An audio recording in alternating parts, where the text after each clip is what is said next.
Hey there, this is Marcus and I'm here once again to help you a little bit with your English. Today we're going to talk about the simple present tense, which is frequently used in our daily lives, especially if we're talking about facts and daily activities.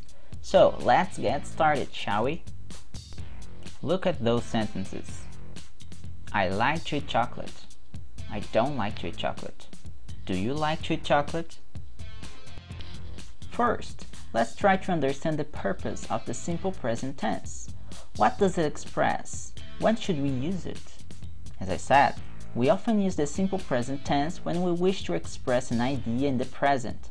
It can be statements or real facts.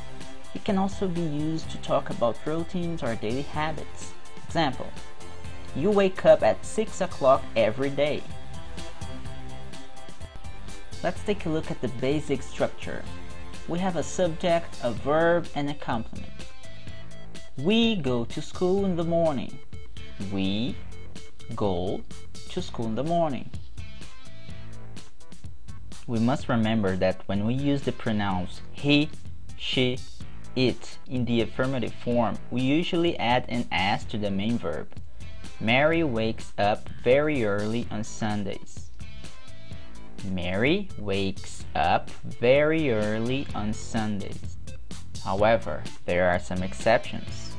When the verb ends with s, ss, sh, ch, x, o, z, we have to add an es to the main verb.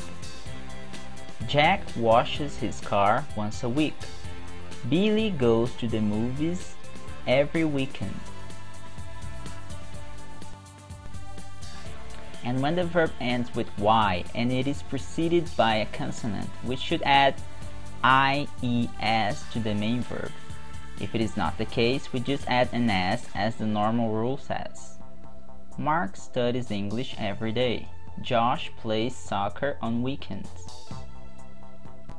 We can also use the simple present in negative and interrogative forms, but for that we'll have to use two auxiliary verbs to help us express those ideas in such sentences. Let's call them Mr. Do and Mr. Does. When using the negative form, we should use one of the auxiliary verbs plus the word not. Here we have some examples. We don't go to school in the morning. He doesn't go to school in the morning. Now, when using the interrogative form, we should use one of the auxiliaries in the beginning of the sentence. Do they go to school in the morning? Does she go to school in the morning? So, when should we use Mr. Do and when should we use Mr. Does? Well, we use do with the pronouns I, you, we, they, and we use does with the pronouns he, she, it, or when we mention someone's name, which is the same as he for male names and she for female names.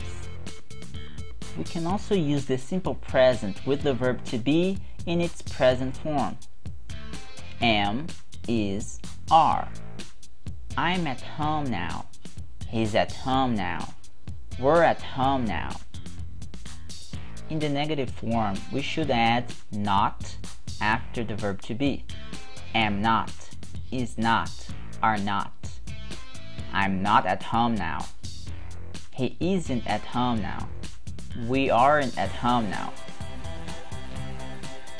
In the interrogative form, we should put the verb right before the subject. Are you at home now? Is he at home now? Are they at home now? Now, let's look how to use the verb to be on its plural and singular form. Singular, I am. You are. He is. She is. It is. Plural, you are. We are. They are. Now that you know the structure and how to use it, let's practice. Oh, unfortunately, I don't have a female voice around here, so I'll have to do the whole job. Let's give it a try. John and Mary wake up at 6:30 a.m. every day. Mary gets dressed while John uses the bathroom. Then they go downstairs to have breakfast. Mary likes to have eggs and John prefers bread and butter. You have no idea how good these eggs are, John. You know I don't feel good if I have eggs in the morning. Okay, sorry. It seems John doesn't like eggs in the morning, huh? Mary, on the other hand, loves it. They leave the house at 7:30 a.m. They work at different companies. John drives Mary to her work first, and then he goes to his work. See you later, Mary. See ya, John. That's it, folks. Watch it again if you still don't feel confident about using the simple present tense, and don't forget to practice it. Well, I think that's it. Oh, try to create your own sentences. Thanks for watching and see you next time.